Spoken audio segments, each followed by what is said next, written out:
Welcome to bird media. నేను మీ పవన్ కృష్ణమూర్తి. దేశంలో ఏం నడుస్తుంది? మన అడ్వర్టైజ్మెంట్ ఉంది కదా, ఫాగ్ నడుస్తుంది. ఇప్పుడు సరికొత్తగా ద న్యూ ఫాగ్ అని వచ్చింది, అది కూడా నడవట్లా. ఇప్పుడు బొద్దింక నడుస్తుంది దేశంలో. Yes, the cockroach Janata party, the cockroach movement. అయితే ఈ కాక్రోచెస్కి షాకింగ్ సంఘటన ఒకటి చెప్పమంటారా? ఇది వాళ్ళకే. దేశవ్యాప్తంగా కోర్టుల్లో నల్ల కోటు వేసుకుని ప్రాక్టీస్ చేస్తున్న న్యాయవాదుల్లో చెప్పే ముందు ఇంకో సెంటెన్స్ చెప్పాలి. నల్ల కోట్ వేసుకున్న ప్రతోడు లాయర్ కాదు, తెల్ల కోట్ వేసుకున్న ప్రతోడు డాక్టర్ కాదు, కాకి వేసుకున్నాడు ప్రతోడు పోలీసు కాదు.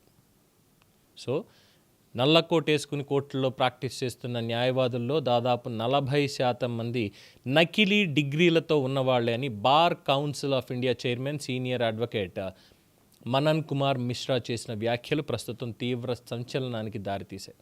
కోర్టు సముదాయాల్లో కనిపించే చాలామంది న్యాయవాదులు అసలు లేదా చెల్లుబాటు అయ్యే డిగ్రీలు లేకుండా నకిలీ సర్టిఫికెట్లు సృష్టించి కొనుగోలు చేసి ప్రాక్టీస్ చేస్తున్నారు.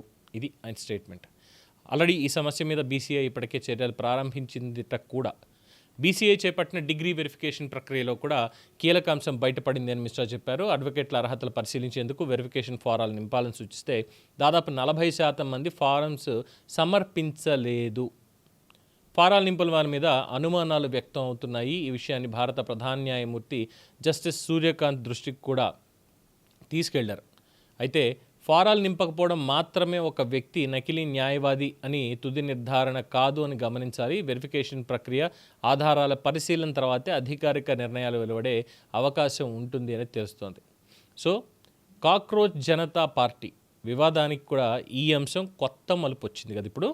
ఎందుకంటే భారత ప్రధాన న్యాయమూర్తి సూర్యకాంత్ చేసినటువంటి కాక్రోచ్ వ్యాఖ్యలు, ఆయన ముందు ఎవరైతే యువ న్యాయవాదులు అని మాట్లాడారో దానికి సంబంధించి వీళ్ళు చాలా తప్పుడు అర్థం తీసుకుని ఇది కేవలం యూత్ని, జాబ్లెస్ యూత్ని అనేసారు, అందరు నిరుద్యోగులను అనేసారు అసలు సూర్యకాంత్ అని చెప్పి హల్చల్ చేశారు. సో ఆయన క్లియర్ కట్గా వచ్చి చెప్పారు, ఇది నిరుద్యోగ యువతను ఉద్దేశించింది కాదు, నకిలీ లేదా బోగస్ డిగ్రీలతో న్యాయవాద వృత్తిలోకి లేదా అలాంటి రంగాల్లోకి ప్రవేశించే వాళ్ళని మాత్రమే ఉద్దేశించిందని చాలా స్పష్టంగా చెప్పినప్పటికీ కొంత మీడియా తన వ్యాఖ్యల్ని చాలా తప్పుగా అర్థం చేసుకుందని కూడా ఆయన పేర్కొన్నారు. అక్కడికైంది. అయితే ఈ వివరణతో కాక్రోచ్ వ్యాఖ్యల అసలు నేపథ్యం న్యాయ వృత్తిలో నకిలీ డిగ్రీల సమస్యకి సంబంధించిందన్న వాదన బలపడింది. అయితే సోషల్ మీడియాలో ఈ వ్యాఖ్యలు వేరే దిశలో వైరల్ అవుతూ కాక్రోచ్ జనతా పార్టీ అనే వ్యంగ్యాత్మక ఉద్యమానికి కారణమవ్వడం, ఈ ఉద్యమం యువత అసంతృప్తి, నిరుద్యోగం, వ్యవస్థపై అసహనం వంటి అంశాలను ప్రస్తావిస్తూ వేగంగా ప్రాచుర్యం పొందడమైంది.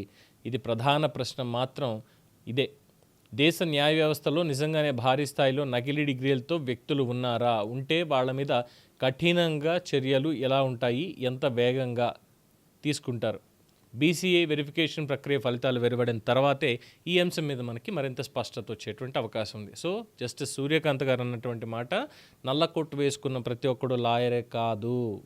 ఇదే చెప్తే అబ్బే లేదు మమ్మల్ని అనేసారంటూ బొద్దింకలందరూ బయటకు వచ్చేసారు. ఇప్పుడు 20 కోట్ల మంది బొద్దింకల సమూహంతో మేమే అని మాట్లాడుతున్నారు.